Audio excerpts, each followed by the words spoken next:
Halo Sobat Dunia Seribu Besar, semoga Sobat selalu diberi kesehatan, panjang umur, dan rizki yang melimpah, amin. Sebelum masuk ke alur ceritanya, jangan lupa dukung channel ini ya dengan klik subscribe, like, komen, dan share, terima kasih. Mari kita lanjutkan perjalanan, Li Qiye. Pada malam yang sama, seorang tamu tak terduga mengunjungi puncak leluhur, anak Buddha Jangkrik Emas. Dia membungkuk lalu mengeluarkan sebuah kotak harta karun dengan kedua tangannya, dan memberikannya kepada Li Qiye, berdasarkan instruksi guruku dan para leluhur lainnya, aku di sini untuk dengan hormat memberikan tulang dao ini padamu. Kami telah menyimpannya selama ini dan berharap Anda akan mendengarkannya. Keausan kotak itu membuat usianya tampak jelas. Banyak segel Buddha menutupi permukaannya. Rupanya banyak biksu agung yang secara pribadi telah memberikan berkat perlindungan, ini menunjukkan keadilan. Berkat-berkat itu bukan untuk menghentikan pencuri dan perampok, tetapi untuk menjaga benda di dalamnya tetap terkendali. Seiring berjalannya waktu, ada kemungkinan benda itu bisa lolos, oleh karena itu perlu penambahan terus-menerus. Pelayan tua itu menatapnya dengan kagum, dasar yang luar biasa, pusaka Sangharama Buddha. Saya tidak menyangka kuil naga surgawi memiliki relik ini.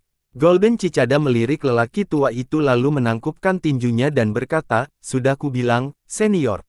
Ya, Dewa Buddha Dao memberikannya kepada pendiri kami. Sangharama Buddha adalah pendiri kuil naga surgawi. Ia adalah murid langsung sang penguasa Dao dan menjabat sebagai jenderal. Sudah bertahun-tahun berlalu sejak era penguasa Dao tetapi kuil masih menyimpan relik ini. Li Qiye pernah membicarakan keinginannya terhadap tulang dao ini sebelumnya sehingga Golden Cicada melaporkan hal ini ke sekte miliknya. Semua orang di luar mengira kuil itu memiliki tulang dao kelas atas. Sebagian orang percaya bahwa itu adalah tulang dao tingkat raja. Beberapa tidak setuju dan membawanya ke tingkat berikutnya, tulang dao tingkat kaisar yang tak ternilai. Kuil itu juga tidak mencoba menipu Li Qiye. Mereka mempersembahkan tulang dao terbaik yang mereka miliki. Tulang itu diambil oleh penguasa dao Buddha dari binatang purba kekacauan teratas. Tulang itu kemudian diberikan kepada Buddha Sangharama sebagai hadiah atas kontribusi militernya. Sangharama tidak mengolahnya menjadi senjata dan menyimpannya di kuilnya. Keturunan masa depan melakukan hal yang sama karena tulang dao ini terlalu berharga. Meski begitu, kuil cukup tegas dalam mengambil keputusan untuk menyerahkannya kepada Li Qiye. Dia melirik kotak itu dan tersenyum, tidak berniat mengambilnya. Tulang dao ini sangat berharga, tetapi saya tidak dapat menggunakannya, katanya. Tuan muda, Jangkrik Emas menjadi bingung karena perubahan hati Li Qiye. Aku bukan orang yang suka mengambil harta milik orang lain. Aku hanya mempermainkanmu hari itu. Li Qiye menggelengkan kepalanya. Golden Cicada tersenyum beku. Dia adalah orang yang berpikiran terbuka, tetapi lelucon Li Qiye benar-benar menyebabkan banyak masalah baginya. Tulang dao yang tak ternilai ini adalah permata dan warisan kuil mereka. Meski begitu, dia tetap menuntut. Mereka mengalami masa-masa sulit dalam mengambil keputusan ini. Para leluhur hampir menjadi gila selama musyawarah. Sekarang, dia menolak tulang dao itu. Yang lain akan marah karena kesembronoannya yang tidak masuk akal. Sayangnya, Golden Cicada tetap tenang. Menurutmu apa yang ingin kau buat senjata? Tanyanya. Li Qiye tersenyum dan berkata, iya. Tulang dao ini bagus, tetapi masih jauh dari memenuhi persyaratanku. Dia tentu tidak akan mengatakan bahwa Li Qiye berpura-pura murni. Dia tidak akan mengklaim bahwa tulang dao ini adalah yang terbaik. Namun, tulang itu berasal dari binatang buas yang perkasa. Menggunakannya untuk membuat sesuatu akan menghasilkan sesuatu yang sebanding dengan senjata penguasa dao. Jika aku menggunakannya sebagai senjataku, bagaimana skenarionya jika dibandingkan dengan senjata dao lord? Tanya Li Qiye. Pasti akan bagus sekali. Golden Cicada berdoa sebentar sebelum menjawab dengan serius. Sanjungan terdengar lebih baik jika dilakukan dengan cara yang datar dan sungguh-sungguh. Li Qiye tampak dingin. Golden Cicada terdiam membeku setelah mendengar ini. Li Qiye kemudian melanjutkan, ini akan menjadi masalah yang terlalu besar bagi senjata penguasa dao. Jika aku menginginkan senjata tingkat ini, aku bisa memilih dari Gunung Suci atau Sekte Kebenaran. Senjata penguasa dao dianggap sebagai persenjataan puncak. Sekte manapun akan memperlakukannya sebagai harta karun utama mereka. Saat ini, Li Qiye mengungkapkan bahwa hal itu tidak penting. Yang menggerakkan para biksu adalah niat Li Qiye untuk menciptakan sesuatu yang lebih hebat. Siapakah yang mungkin bisa melakukan hal seperti ini? Meski begitu, dia tahu bahwa Li Qiye bukanlah orang utama.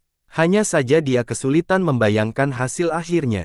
Dia menyadari pemurnian yang dilakukan Li Qiye di puncak Myriad Cauldron Peak. Hal ini membuatnya semakin penasaran dengan proses pembuatannya. Amitabha, aku harap kamu akan berhasil, Tuan Muda. Dia menundukkan kepala dan menyatukan kedua telapak tangannya. Li Qiye mengangguk dan berkata, kuil naga langit selalu menjadi pilar kokoh tanah suci. Tanah suci akan baik-baik saja tanpa Vajra atau divisi hantu ilahi, tetapi jika tidak ada naga langit, tidak ada tanah suci Buddha. Amitabha, suatu kehormatan yang patut dipuji oleh Anda, Tuan Muda. Kuil naga surgawi akan selalu berdiri di tanah suci. Biksu itu menjawab. Perubahan di tanah suci dan dinasti terkemuka tidak menjadi masalah.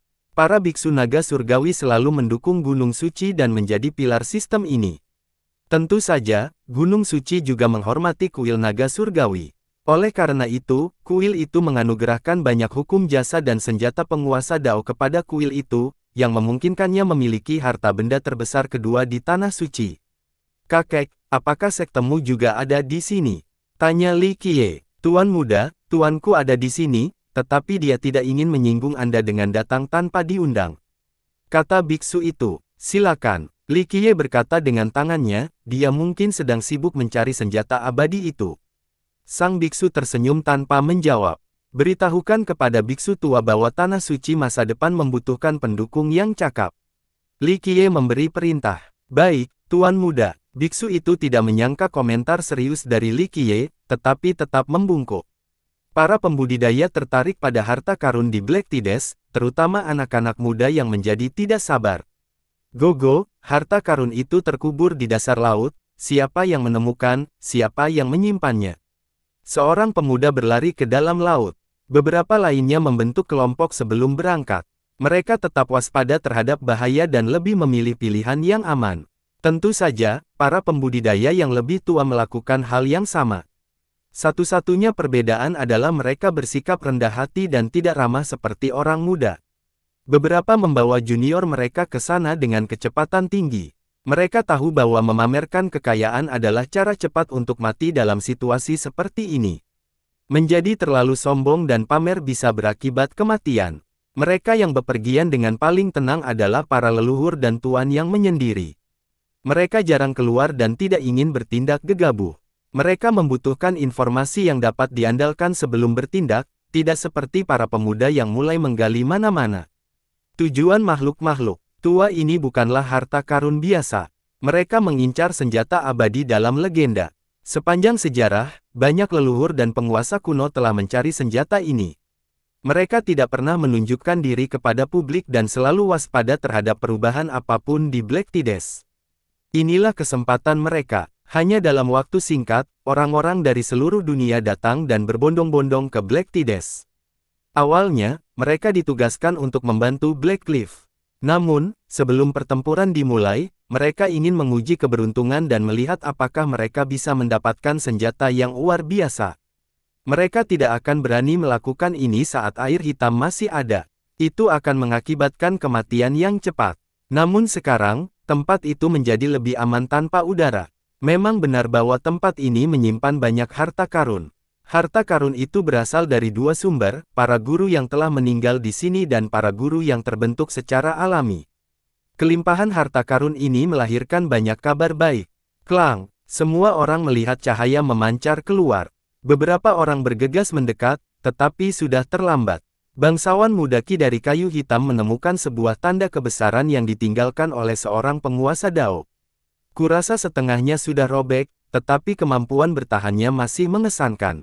Berita semacam ini menyebar jauh. Sebuah regalia Dao Lord, ya. Kebanyakan orang mendesah kagum. Bahkan regalia yang rusak pun masih sangat berharga dan langka.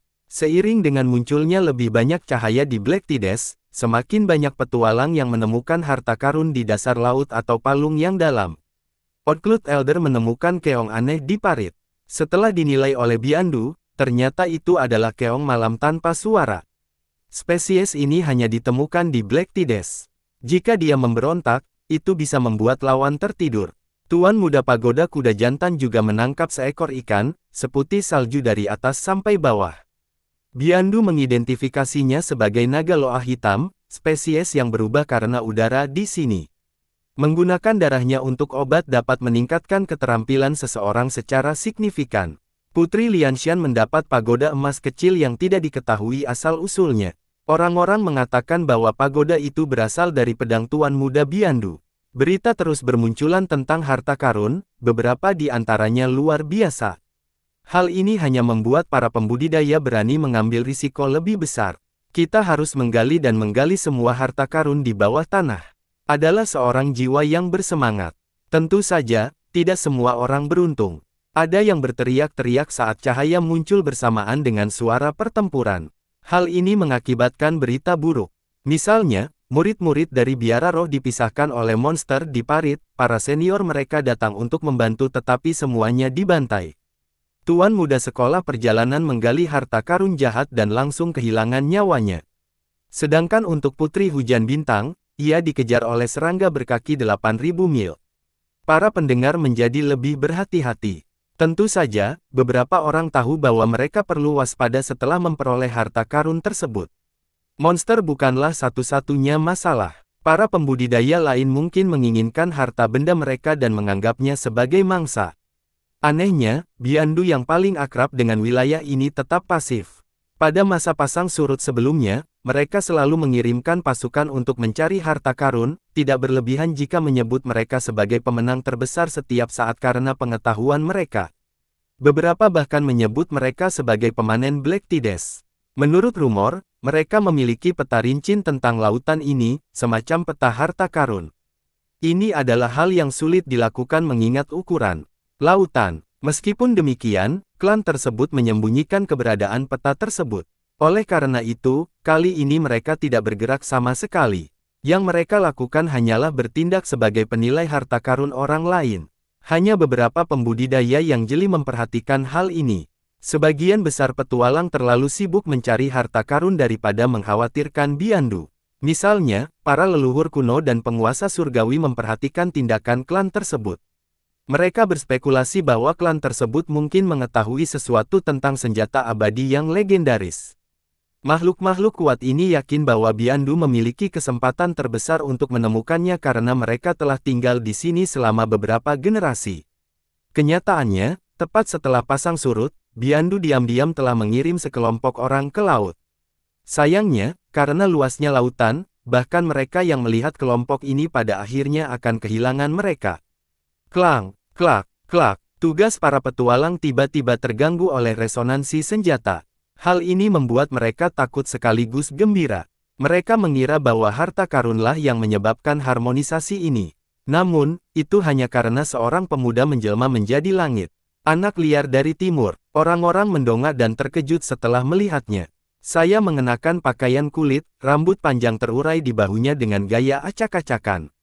Ia memberikan kesan sebagai orang buas yang hidup di alam liar. Bagian yang paling mencolok dari dirinya adalah pedang yang tergantung di punggungnya. Pedang itu juga dilapisi kulit dan tidak memiliki hiasan. Pedang itu memancarkan aura liar dan mendominasi.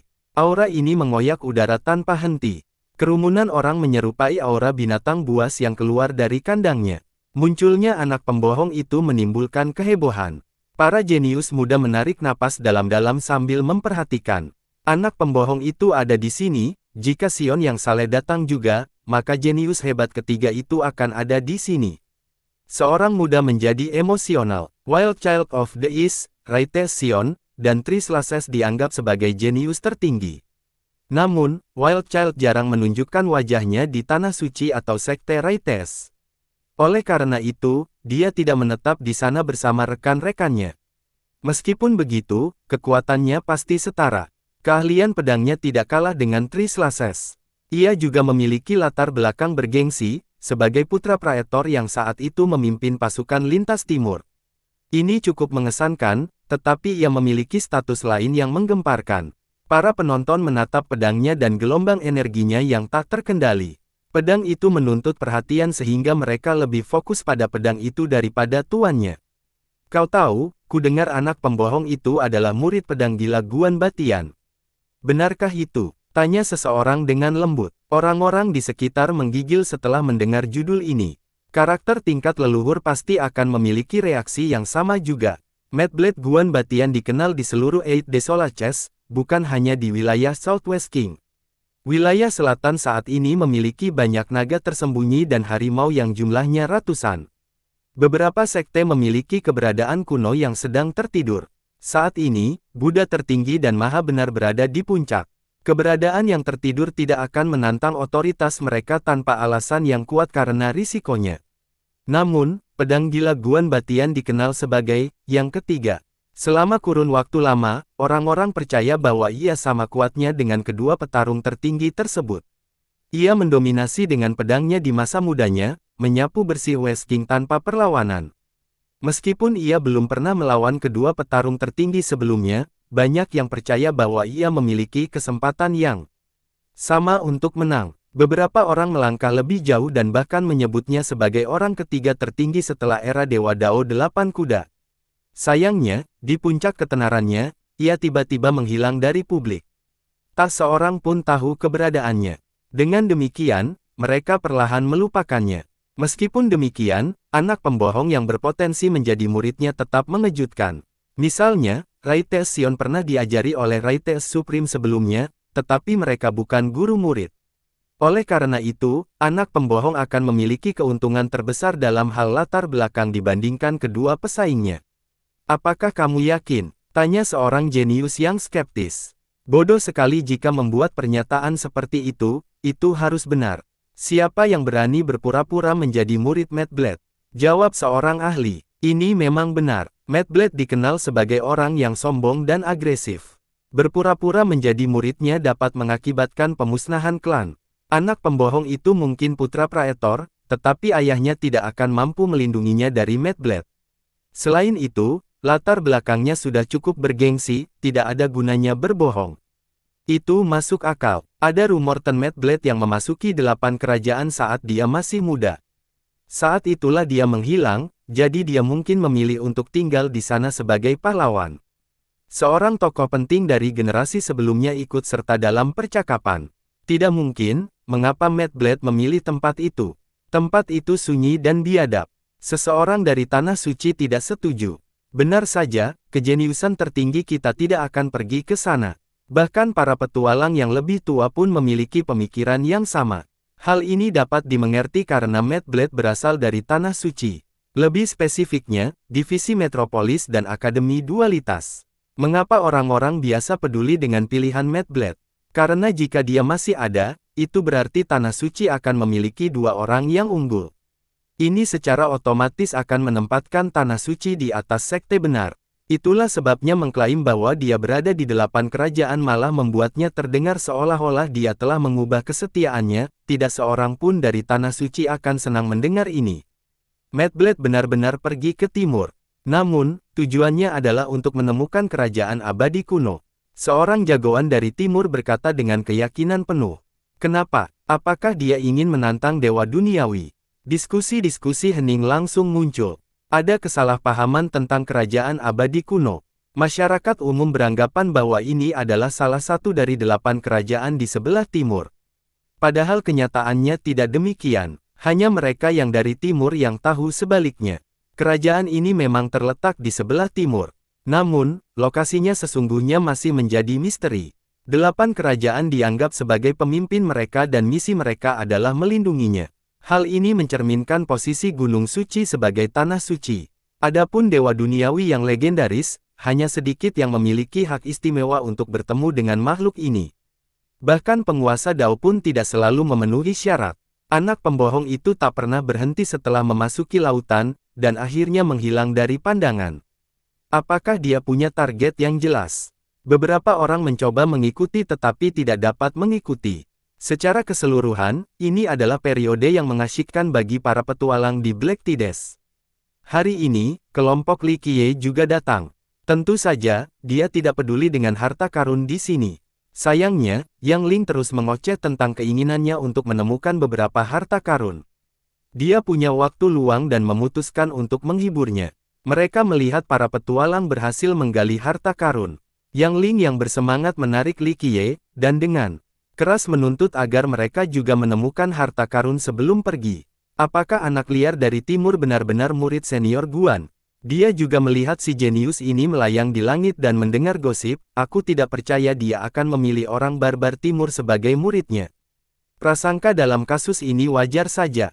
Guan Batian berasal dari metropolis dan akademisi seperti dirinya. Dia bangga memiliki dirinya sebagai anggota masyarakat dan akan kesal dengan perubahan kesetiaannya. Li Qiye hanya tersenyum dan tidak menanggapi. Pelayan Anda terkekeh, selalu ada orang yang membanggakan dirinya sendiri. Hanya mempelajari dasar-dasarnya namun mengaku sebagai murid orang lain, ingin seluruh dunia mengetahuinya. Ini agak umum. Tunggu, jadi dia mempelajari teknik pedang gila yang legendaris. Yang Ling merasa terkejut. Teknik pedang Guan Tianba dikenal sebagai pedang gila, sesuai dengan gelarnya. Hanya pada tingkat yang dangkal. Pelayan itu tersenyum. Itu sudah cukup menakjubkan. Pedang gila senior Guan adalah teknik tertinggi yang pernah dianggap yang terbaik di dunia, jawab Yang Ling. Apa yang terbaik di dunia? Mungkin untuk katak-katak di bawah sumur. Dia menggelengkan kepalanya, tapi dia benar-benar mengalahkan semua lawannya. Jawabannya karena Guan Batian adalah kebanggaan metropolis dan duality. Itu hanya karena para master sejati tidak mau repot-repot mengambil tindakan. Kalau tidak, berlatihnya yang tidak penting tidak akan dianggap nomor satu. Kunang-kunang tidak dapat bersaing dengan bulan yang terang. Katanya, itu pernyataan yang berlebihan. Senior Guan masih merupakan yang tertinggi ketiga saat ini, yang pasti setingkat dengan Buddha dan yang maha tinggi. Dia mungkin tidak benar-benar tak terkalahkan, tetapi tetap merupakan eksistensi puncak, bukan kunang-kunang. Jika dia kunang-kunang, maka yang lainnya hanya setitik debu. Dia agresif. Orang tua itu tersenyum dan berhenti berdebat. Yang Ling juga mengabaikan masalah itu karena dia hanya penasaran. Tuan muda, kemana kita akan pergi sekarang? Tanyanya pada Li Qiye. Dia melirik ke dasar laut dan berkata, dimanapun. Kalau begitu, mari kita cari harta karun. Katanya dengan gembira, hanya saja kita tidak bertemu sesuatu yang berbahaya. Ledakan. Tanah bergetar sebelum dia bisa menyelesaikan kalimatnya. Gemuruh lain terjadi setelahnya dan tanah berhamburan kemana-mana seolah-olah seekor naga bumi keluar. Apa ini? Dia terkejut. Ledakan. Tanah melesat ke atas saat makhluk raksasa keluar dari tanah. Bayangannya pengumuman kelompok itu saat mereka mendongak. Bentuknya agak menyerupai cacing, hanya saja kepalanya tidak memiliki mata, dan mulutnya sama besar dengan tubuhnya. Ia membuka mulutnya dan memperlihatkan gigi-giginya yang menakutkan, panjang dan tajam serta berputar semakin dalam ke dalam rongga mulutnya. Gigi-gigi itu benar-benar bergerak seperti roda gigi, yang mampu menggiling apapun yang cukup buruk untuk ditangkap. Ia juga memuntahkan cairan hitam, cukup untuk mengintimidasi petualang paling berani sekalipun. Monster apa ini? Fan Bai yang pendiam segera bersembunyi di belakang Li Qiye, ketakutan. Anak perempuan biasanya kesulitan menghadapi cacing dan serangga. Jahat sekali, Yang Ling merasa jijik. Hanya cacing pasang surut. Li Qiye meliriknya dan tersenyum. Cacing pasang surut itu segera bergerak maju untuk mencoba menelan kelompok itu. Klang, klak, klak, giginya bergemeretak dan berdenting. Hati-hati. Reaksi pertama Yang Ling bersembunyi di belakang Li Qiye juga. Sebaliknya, dia tidak peduli untuk melihat cacing itu. Pengecut, orang tua itu malah bertindak. Sebuah tebasan pedang melintas sesaat sebelum menghilang. Kedua gadis itu bahkan tidak melihat gerakan yang sama, hanya mendengar nyanyian pedang lalu melihat kilatan cahaya. Tebasannya terlalu cepat, tidak disertai energi pedang atau aura berdarah. Meskipun demikian, waktunya akan berhenti. Segalanya menjadi cukup lambat untuk dikenali. Begitu aliran waktu kembali normal, cacing itu terpotong menjadi dua bagian. Cairan hitam dan organ-organnya tumpah ke tanah. Ledakan. Tubuhnya yang besar menghantam tanah. Pelayan Anda hanya membutuhkan satu gerakan untuk membunuh monster ini.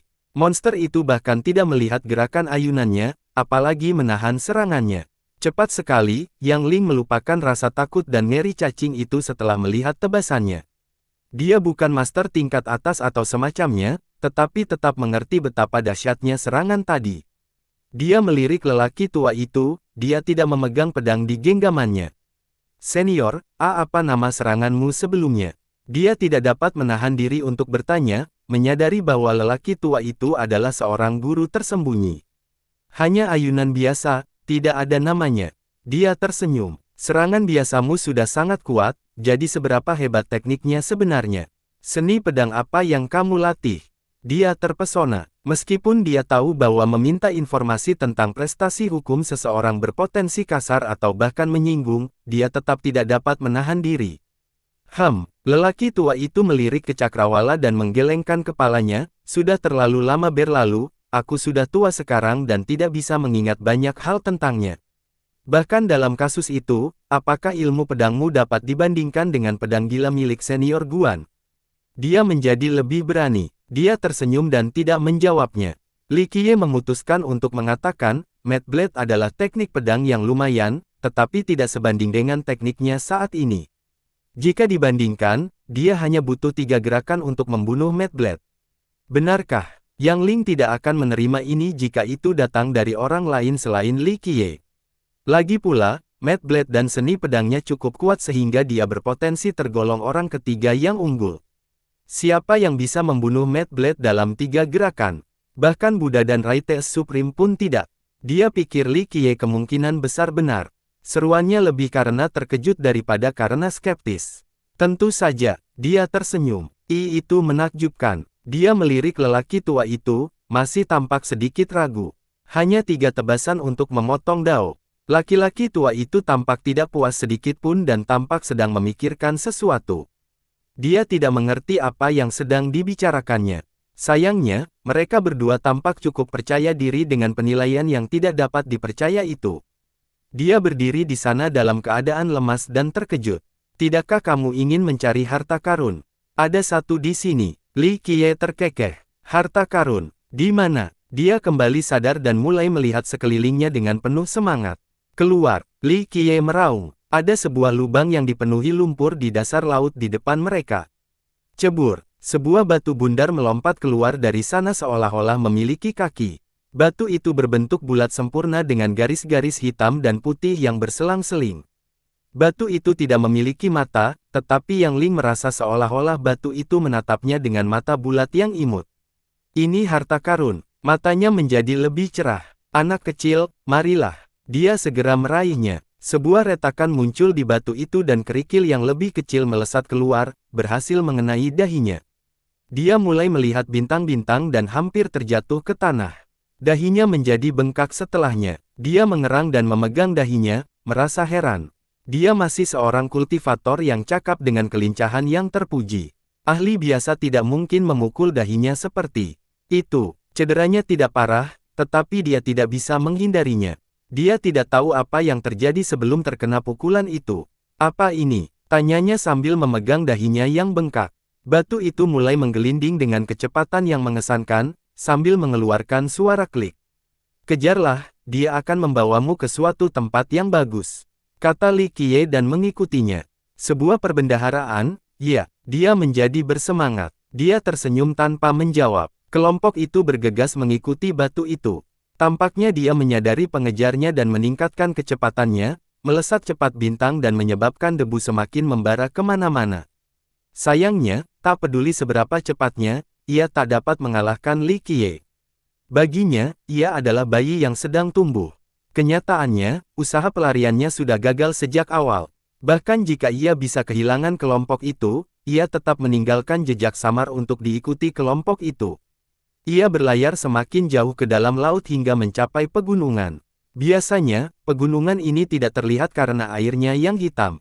Anehnya, begitu memasuki daerah ini, rombongan melihat ada awan dan kabut yang mengumumkan pegunungan. Rasanya seperti memasuki dunia lain. Tidak ada tanaman dan pohon yang tumbuh subur di perbukitan.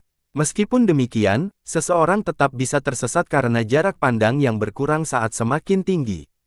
Keadaannya menyerupai labirin ilusi. Mereka berjalan melalui bukit-bukit dan puncak-puncak dengan mengikuti batu tersebut, dan akhirnya sampai di sebuah lembah di tengahnya.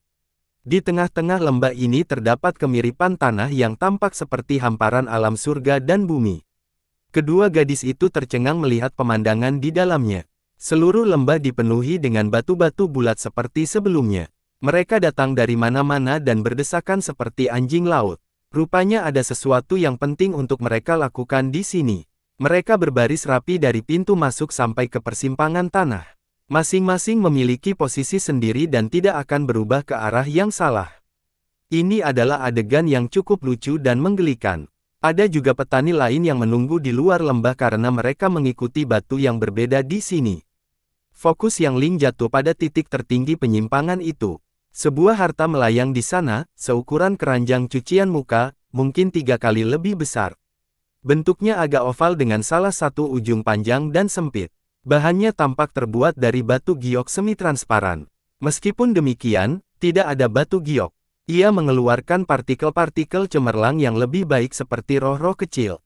Partikel-partikel itu akhirnya berhamburan ke bawah dan menyentuh batu-batu bulat, mirip seperti kelopak bunga yang menghantam air danau dan menimbulkan riak-riak. Riak-riak emas ini langsung diserap oleh batu-batu. Mereka tampak menikmati prosesnya seperti anjing laut yang menikmati sinar matahari, tampak malas dan nyaman.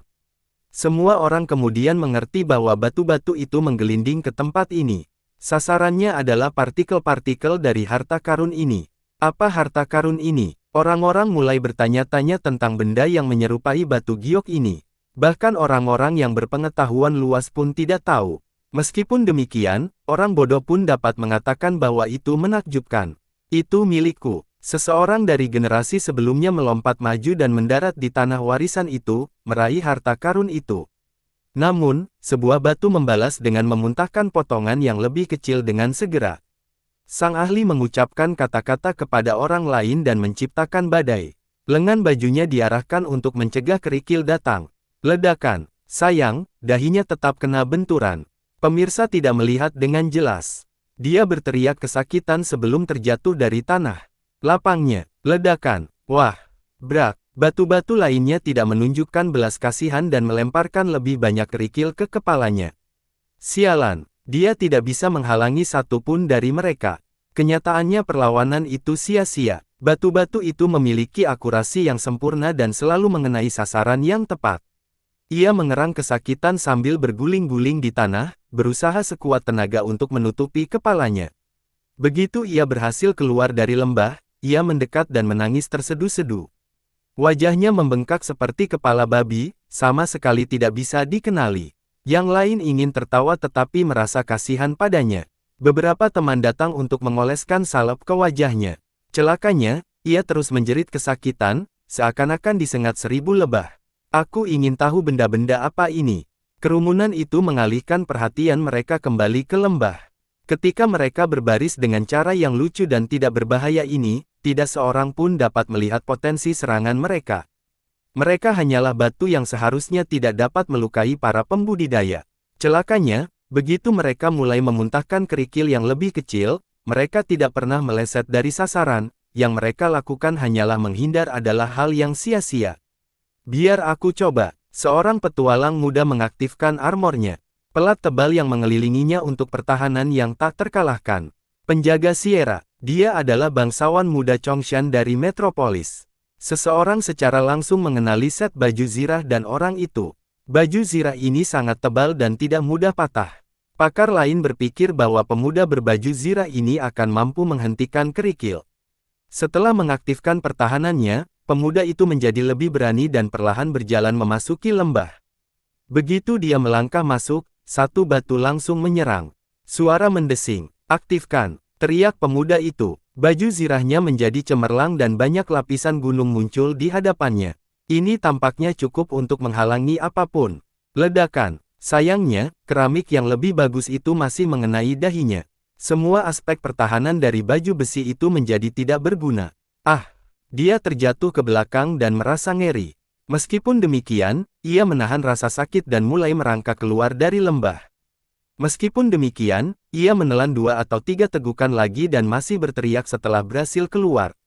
Kepalanya bengkak, meskipun tidak terpisah dari pembudidaya pertama. Ada ide. Para penonton saling bertukar pandangan, berpikir bahwa ini tidak masuk akal. Bagaimana mungkin kerikil itu masih dapat menjangkaunya melalui lapisan-lapisan gunung? Mereka berpikir bahwa bertahan dan menghindar tidak ada gunanya di sini. Ini bukan akal sehat, kata Yang Ling. Kerikil seharusnya tidak menimbulkan rasa sakit bagi seorang petualang. Li Qiye hanya tersenyum karena dia tidak tertarik dengan harta karun ini.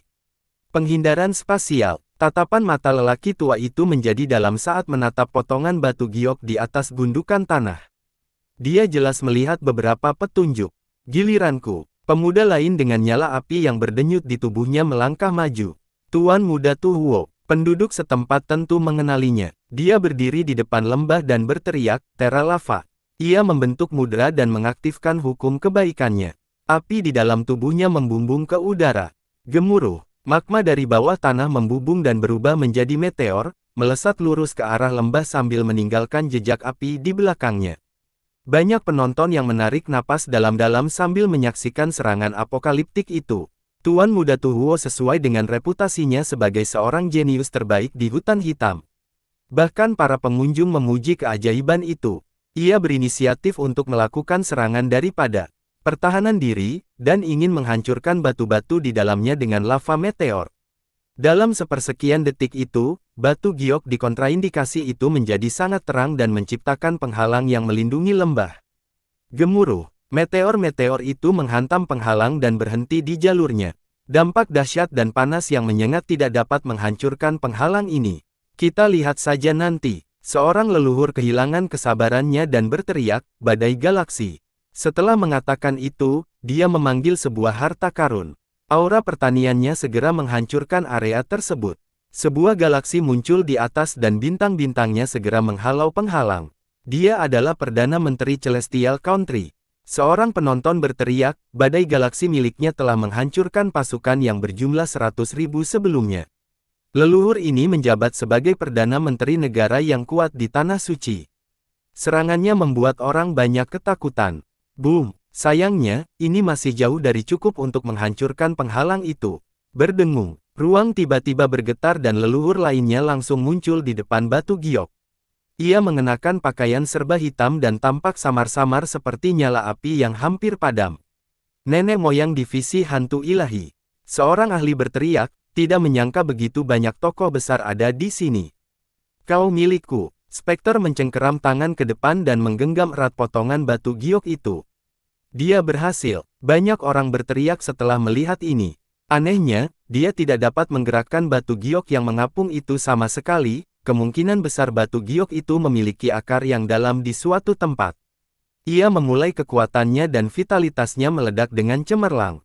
Upaya ini terbukti sia-sia. Batu-batu di tanah melancarkan serangan mereka sehingga leluhur ini melesat keluar dengan kecepatan seperti dewa. Ledakan. Kerikil pertama mengenai kepalanya, membuatnya menjerit dan jatuh ke tanah. Saat dia mencoba keluar, dia memakan beberapa kerikil lagi. Darah mengalir dari kepalanya, rasa sakitnya cukup parah hingga membuatnya menangis. Lembah ini aneh sekali, seorang penonton berkata karena dua leluhur telah gagal sejauh ini. Potongan giok itu tidak nyata, ia menahan badai galaksi dengan kekuatannya sendiri. Seorang teman sekelas, Perdana Menteri berkata, penghalang ini benar-benar berada pada level penguasa Dao, dia tidak rusak sama sekali setelah seranganku. Semua orang merasakan jantung mereka berdetak lebih cepat. Giok ini sendiri sudah sangat mengesankan. Setelah disempurnakan, ia akan menjadi harta pertahanan yang tak terkalahkan. Kerumunan itu saling bertukar pandangan. Semua orang menginginkan batu giok itu, tetapi tidak ada yang mampu membawanya keluar dari lembah. Harta karun itu mengisyaratkan mereka hanya memiliki keberadaannya di sana, tetapi tidak ada yang bisa merebutnya. Dalam bentuk aslinya, harta karun itu sudah dapat menghentikan serangan dari seorang penguasa tanpa mengalami kerusakan apapun.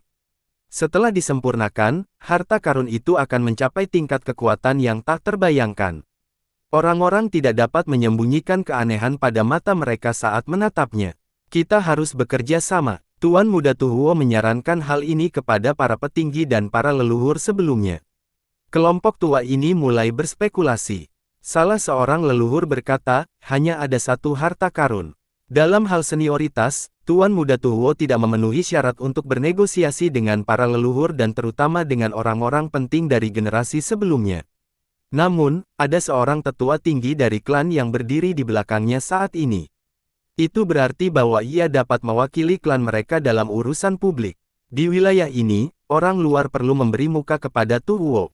Fokuslah pada pekerjaan yang sama terlebih dahulu atau tidak seorang pun dari kita akan bisa mendapatkan harta karun itu. Simpan pembagiannya untuk nanti, kata tuan muda itu. Para petualang yang lebih Anda anggap ini logis.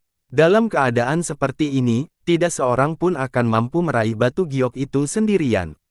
Diperlukan banyak leluhur yang kuat untuk bekerja sama menembus penghalang dan menghentikan serangan dari batu-batu itu. Baiklah. Perdana Menteri sebelumnya mengangguk, mari kita lakukan yang terbaik untuk mengambil giok harta karun ini. Banyak orang mengangguk setuju. Ini masih lebih baik daripada tidak melakukan apapun. Pembicaraan tentang siapa yang akan mendapatkannya bisa ditunda nanti. Mereka yang tidak berada dalam tim kita sebaiknya pergi untuk menghindari komplikasi yang tidak perlu.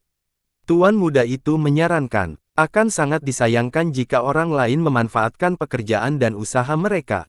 Para leluhur dan tetua tinggi menatap sekeliling dengan tatapan dingin, jelas mempermalukan orang lain yang pergi. Jika mereka terlalu lemah untuk bergabung dengan kelompok, tidak ada gunanya mereka bertahan. Yang lain langsung merasa kesal.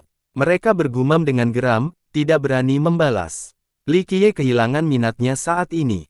Dia menundukkan tubuhnya dan berkata, semua usaha ini hanya untuk sepotong sampah. Hal ini tentu saja menyinggung semua leluhur dan tetua. Mereka menoleh dan melihat bahwa itu dia. Li Qiye, seorang pria menarik napas dalam-dalam. Mereka yang datang dari dataran tinggi Kaisar Buddha menjadi terkejut. Salah seorang bertanya, bagaimana kalau dia sampai di sini? Dia juga ikut bersenang-senang. Li Qiye terkenal di wilayah tengah karena membunuh Pantom dan Hu Ben. Selain itu, ia juga membuat Sword Hero melayang dengan satu pukulan palu.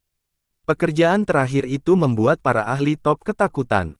Mereka semua tahu bahwa dia adalah monster, tidak seperti penampilannya yang tidak berbahaya.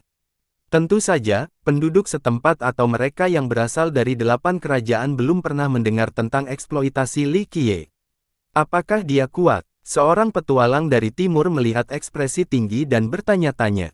Tidak ada yang langsung menjawab, jadi keheningan yang membeku pun terjadi. Setelah beberapa saat, seorang pria berkata pelan, kuat, tidak, tapi aneh sampai-sampai seperti penyihir. Mereka yang kekurangan informasi tidak melihat sesuatu yang istimewa pada pembudidaya tanaman yang tampak biasa saja ini. Kau bicara seolah-olah kau bisa dengan mudah mendapatkan batu giok ini. Tuan muda Tu Huo sudah tidak menyukai Li Qiye dari pertemuan sebelumnya. Tentu saja, tapi itu tidak sesuai dengan waktuku. Li Qiye tersenyum. Di antara yang kosong, giok ini adalah material tingkat kaisar, tetapi kau masih berani menyebutnya sampah. Aku yakin kau hanya berusaha menyembunyikan fakta bahwa kau tidak bisa mendapatkannya. Tuan muda itu menanggapi dengan sinis. Sayangnya, anggota timnya tidak memiliki sentimen yang sama. Orang-orang dari wilayah tengah memandang seolah-olah dia orang bodoh. Belum lagi kekuatannya yang kecil, bahkan tetua agung di belakangnya pun jauh dari cukup. Dia adalah seorang jenius luar biasa di Blackwood Cliff, tetapi jauh dari kata sebanding dengan Hu Ben dan Pantom. Li Qiye tidak akan kesulitan membunuhnya. Tuan muda, saya ingin batu giok ini. Yang Ling menyadari penghinaan tuan mudanya terhadap Li Qiye sehingga dia menyela sambil menatap Li Qiye. Tujuannya adalah untuk mempermainkan tuan muda ini. Baiklah, Li Qiye melirik batu giok itu. Tuan muda Tu Huo sama sekali tidak mempercayainya. Beberapa leluhur telah mencoba sebelumnya tetapi gagal. Dia mencibir, satu-satunya hal yang akan terjadi adalah kamu akan kencing di celana saat batu-batu itu mengenaimu. Berhentilah melamun. Li Qiye mengabaikannya dan berjalan menuju lembah. Bisakah dia melakukannya? Penduduk setempat dan para pembudidaya timur tidak begitu percaya padanya. Para leluhur yang mencoba sebelumnya berlari menyelamatkan diri dan bahkan menangis karena kesakitan. Anak nakal ini akan melakukan hal gila lagi. Di sisi lain, para pendaki dari wilayah tengah merasakan hal yang sebaliknya. Kita tidak punya urusan lagi di sini, giok ini sekarang punya tuan. Tetua tinggi lainnya berkata tanpa daya. Mereka melihat Li Qiye melakukan hal-hal yang lebih jahat sebelumnya, tidak ada apa-apanya dibandingkan dengan itu, jelas bukan sebuah keajaiban. Dia berjalan maju dengan tangan kosong dan tidak siap. Sudah mulai. Beberapa penonton menjadi bingung dengan kesembronoannya. Dia tidak takut dengan batu.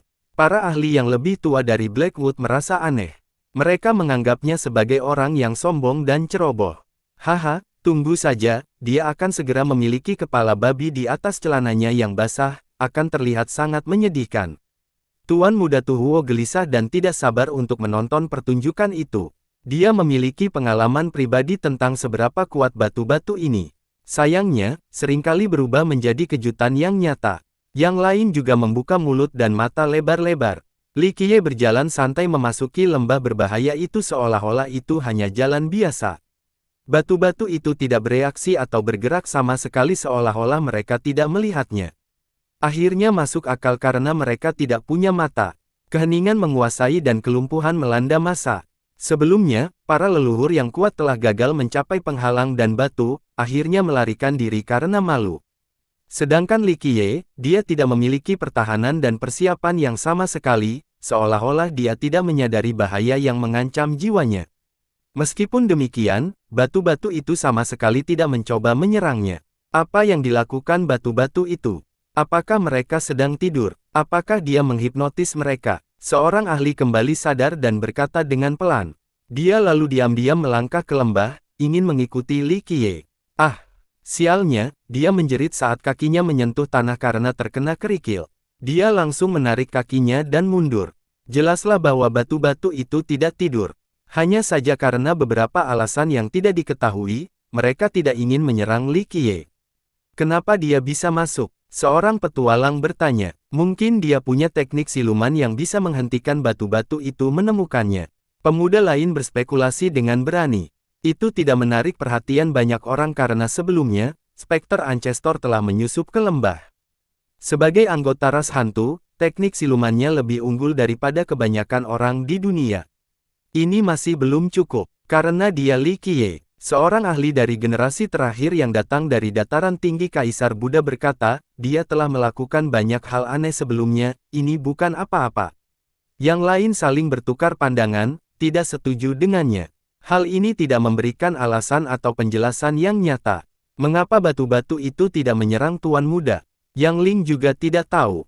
Dia berharap Li Qiye akan datang tanpa hambatan, tetapi tetap saja mengejutkan bahwa batu-batu itu meninggalkannya sendirian. Intimidasi. Laki-laki tua itu menatap ke arah lembah sambil berbicara. Intimidasi. Mereka takut pada Tuan Muda. Tanya untuk menjelaskan lebih lanjut. Tidak. Dia menunjuk batu giok di atas replika itu akan terjadi. Ia menatap batu giok itu lagi dan menyadari bahwa cahaya pada batu giok itu menjadi lebih redup. Sebelumnya, batu giok itu berdenyut dan melepaskan partikel. Namun, hal itu tidak terjadi lagi, seolah-olah cahaya itu adalah seekor binatang kecil yang takut bersembunyi di guanya, yang hanya berani menjulurkan kepalanya sesekali. Tidak butuh waktu lama sebelum Li Qiye berjalan menaiki ornamen tanah dan berdiri di depan potongan batu giok itu. Dia akan mendapatkannya, teriak seorang penonton. Yang lainnya melakukan hal yang sama, beberapa dari mereka sengaja berteriak untuk membangunkan batu-batu itu dan menghentikannya. Sayangnya batu-batu itu tidak bereaksi dan mereka menyerah. Rasaku dia tidak bisa menggerakkan batu itu, bahkan Spectre Ancestor sebelumnya pun tidak bisa. Seorang pakar setempat, leluhur hantu berhasil masuk dengan kecepatannya dan benar-benar memegang batu giok itu. Sayangnya, dia tidak memiliki kekuatan yang cukup untuk menggerakkannya. Mereka mengira Li Qiye juga tidak akan mampu melakukannya karena pemikirannya yang dangkal. Tidak, Li Qiye tidak bisa melakukannya. Seorang ahli dari dataran tinggi Kaisar Buddha menggelengkan kepalanya dan berkata, lihat saja nanti, tidak ada yang tidak bisa dia lakukan. Li Qiye menarik tangannya dan meraih batu itu. Jangan biarkan dia membawamu. Seorang penduduk setempat mulai berdoa. Berdengung. Batu giok itu menjadi cemerlang, seakan ingin melawan. Lihat, dia tidak akan mendapatkannya. Tuan Muda Tuhuo mencibir dengan gembira. Sayangnya, cahayanya indah tetapi tidak bertahan lama. Cahaya itu padam sesaat kemudian, seperti kerang di dalamnya ada mutiara cemerlang yang membuka dan menutup mulutnya dengan segera. Dengan demikian, Li Qiye dengan mudah menariknya kembali di hadapan para penonton yang tercengang. Sudah kubilang, dia bisa melakukan ini. Pakar tadi tidak sedikit pun terkejut. Penduduk setempat tidak percaya betapa mudahnya dia memperoleh batu giok itu. Mereka tentu saja tidak menyukai hasil ini. Zes, batu-batu yang tenang itu tiba-tiba mulai melompat dan mengeluarkan suara, tampak tidak senang pada Li Qiye. Begitulah kira-kira, kerumunan menjadi bersemangat, terutama Tuan Muda Tu Huo. Dia sudah sehat sekarang, batu-batu itu akan mengenainya tanpa ampun, tidak mungkin dia bisa bertahan mengingat petualangannya, Dia tidak akan bisa bangun setelahnya. Tuan muda itu bersorak gembira. Li Qiye hanya tersenyum dan mengangkat batu giok itu ke udara. Berdengung, ia memancarkan cahaya yang mirip dengan ledakan 1000 matahari, cukup untuk membutakan penonton untuk sementara. Begitu cahaya itu menghilang, mereka membuka mata dan melihat batu-batu itu tampak seperti sedang mabuk. Mereka telah menyerap banyak cahaya dan tidak dapat menyerap lebih banyak lagi. Mereka memutuskan untuk mengebor tanah dan menghilang. Semuanya begitu aneh dan sebagian besar penonton tidak tahu apa yang terjadi. Siapapun akan menganggap perkembangan ini sebagai sesuatu yang ajaib. Li Qiye tampaknya mampu melakukan apa saja. Para leluhur dan orang-orang penting dari wilayah tengah mulai membicarakan tentang bagaimana hal ini diharapkan dari Li Qiye. Penduduk setempat tidak mempercayainya sebelumnya, tetapi sekarang, kepercayaan diri mereka goyah. Begitu Li Qiye meninggalkan lembah, Tuan Muda Tu Huo melangkah maju dan berkata, "Selamat datang, rekan Daois." Li Qiye meliriknya tanpa menjawab. Tuan muda itu tidak keberatan dengan perlakuan seperti itu dan tersenyum, "Ini benar-benar harta yang luar biasa. Bagaimana kalau kita mengeluarkannya dan menunjukkan kepada kita apa saja yang bisa dilakukannya?" Ia kemudian menoleh ke arah kerumunan dan melanjutkan, "Benarkah, tuan-tuan? Bukankah kita semua ingin melihatnya lebih dekat?" Banyak orang langsung mengerti maksudnya. Ini bukan usaha langsung untuk merampas harta Li Qiye. Tentu saja mereka semua tergoda, baik para pemuda maupun para leluhur sakti dari generasi sebelumnya. Akan tetapi, para leluhur tidak boleh bersikap begitu terang-terangan. Mengambil harta karun Li Qiye di depan umum seperti ini dapat merusak reputasi mereka. Baiklah, keluarkan dan perlukan pengetahuan kita. Warga setempat mendukungnya. Sebenarnya, hanya dengan menyentuh harta karun yang tak tertandingi itu, umur bisa bertambah. Bagikan keberuntungan itu dan mari kita sentuh sekali saja. Pemuda itu tersenyum. Mudah dibayangkan bahwa ketika Tuan Muda mendapatkan potongan batu giok ini, dia tidak akan mengembalikannya kepada Li Qiye. Lihat, semua orang begitu antusias, hanya mereka yang sedikit terhibur. Tuan Muda itu menikmati dukungan dari banyak orang dan tersenyum pada Li Qiye. "Jika kau cukup mampu untuk memilih dariku, itu milikmu. Jika tidak, kau akan kehilangan nyawamu." Li Qiye juga tersenyum dan menyela. Tuan Muda mencoba berputar-putar sementara Li Qiye bersikap sejelas mungkin. Ekspresi Tuan Muda itu menjadi gelap. Semua orang menarik napas dalam-dalam. "Tanggalkan dia, Tuan Muda." Seorang pakar setempat mendesaknya, "Kau akan mengalahkannya dalam waktu kurang dari 5 gerakan dan harta karun itu akan menjadi milikmu." Ada dua kelompok yang berbeda di antara kerumunan itu. Satu kelompok hanya ingin menonton hiburan. Sementara kelompok lainnya, mereka ingin memanfaatkan situasi ini. Tuan Muda sekarang sedang menunggangi seekor harimau dan tidak bisa turun, tidak menyerang Li Qiye berarti takut. Sebagai seorang jenius yang hanya kalah dari Trislases, setidaknya dalam pikirannya, ini adalah sesuatu yang tidak bisa dia terima. "Baiklah, tapi ingat, kaulah yang menyarankan ini." Dia menarik napas dalam-dalam dan berteriak, "Kau buang-buang waktuku, datanglah sekarang." Li Qiye mengucapkan tangannya dengan acuh tak acuh. Ekspresi Tuan Muda itu menjadi tidak sedap dipandang. Dia menganggap dirinya hanya yang kedua setelah 3 tebasan, jadi penghinaan di depan umum ini tidak dapat diterima. Dia akan memukul gigi Li Qiye bahkan jika orang itu tidak memiliki harta karun. "Kau memilih neraka daripada surga, aku harap kau bisa mendukungnya," kata Tuan Muda itu dengan dingin. Berdengung. Dia menyebut harta karun emas yang menyerupai pembakar dupa. Saat seseorang melihat lebih dekat ke dalam, mereka melihat potongan-potongan kecil kayu bakar dan bara api. Saat dia mengeluarkannya, itu seperti membuka alam baru. Aura seorang yang agung mengalir keluar bersama dengan jalan agung yang agung. Ketiga kakinya berbentuk naga emas, siap terbang dan mengaum. Banyak pakar yang terhuyung mundur setelah merasakan tekanan yang dialaminya. Kuali naga. Pusaka Tu Huo, seorang penduduk setempat langsung mengenali kualitasnya dan menjadi takut. Bahkan orang luar pun terkejut setelah mendengar nama kuali itu. Mereka tidak menyangka pemuda ini akan membawa harta karun yang begitu besar ke sini. Orang Li ini sudah baikan. Banyak penduduk setempat merasa ngeri setelah melihat ini. Dragon Rice memang hebat. Ia dapat langsung memukul seorang penguasa.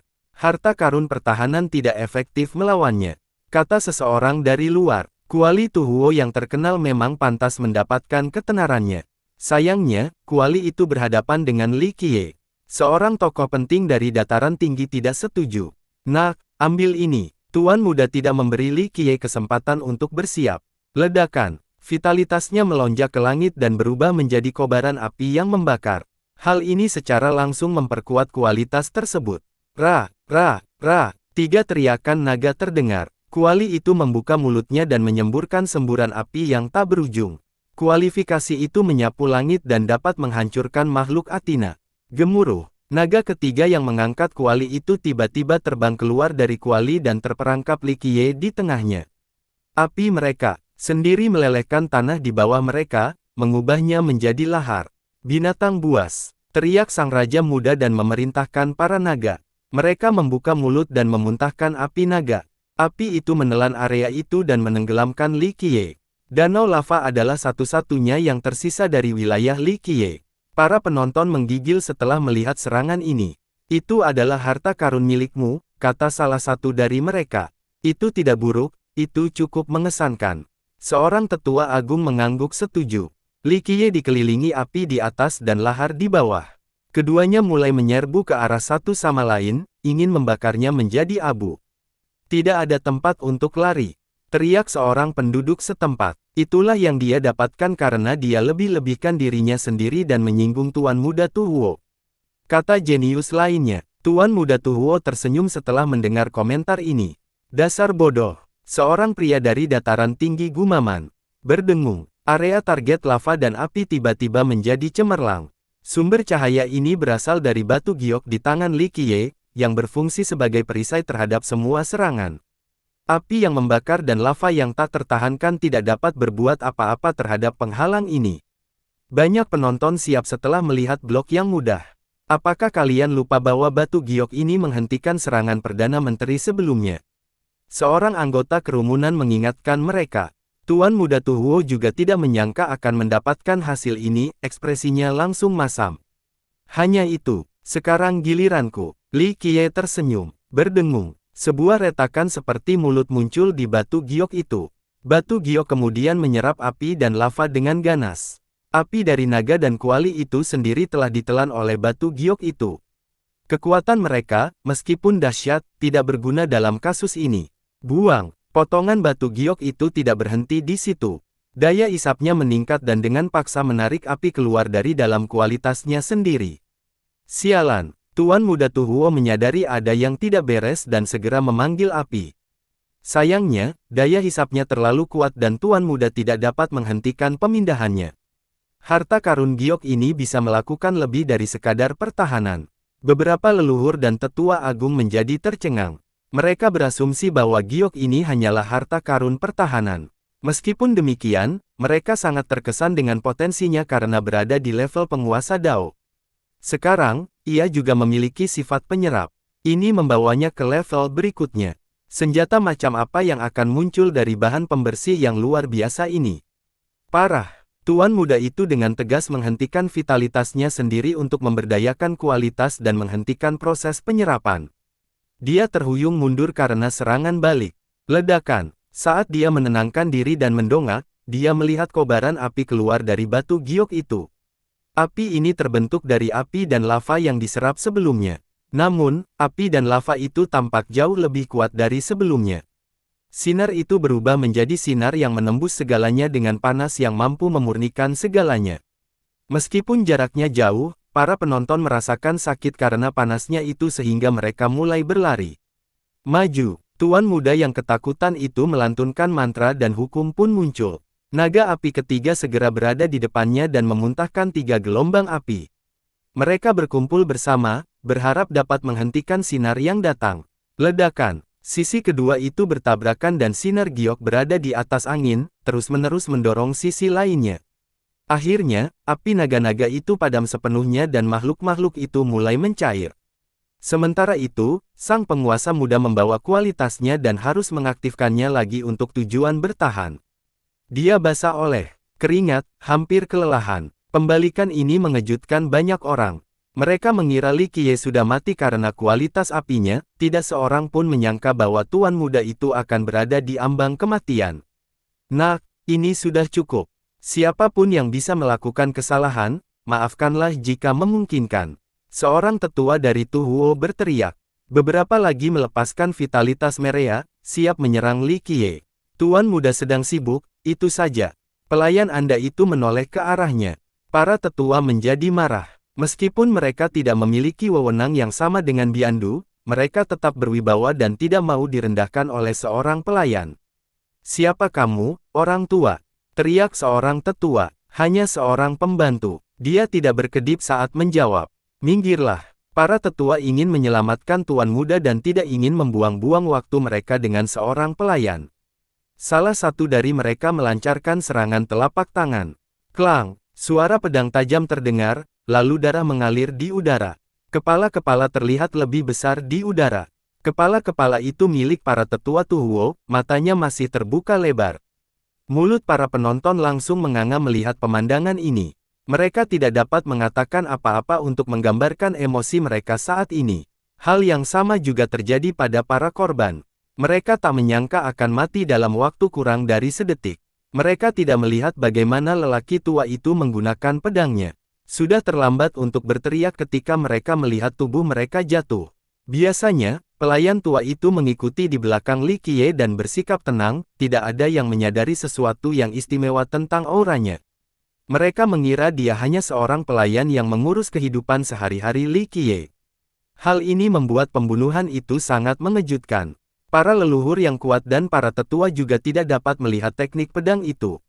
Tekniknya terlalu cepat. Monster macam apa ini? Seorang leluhur menarik napas dalam-dalam. Ah!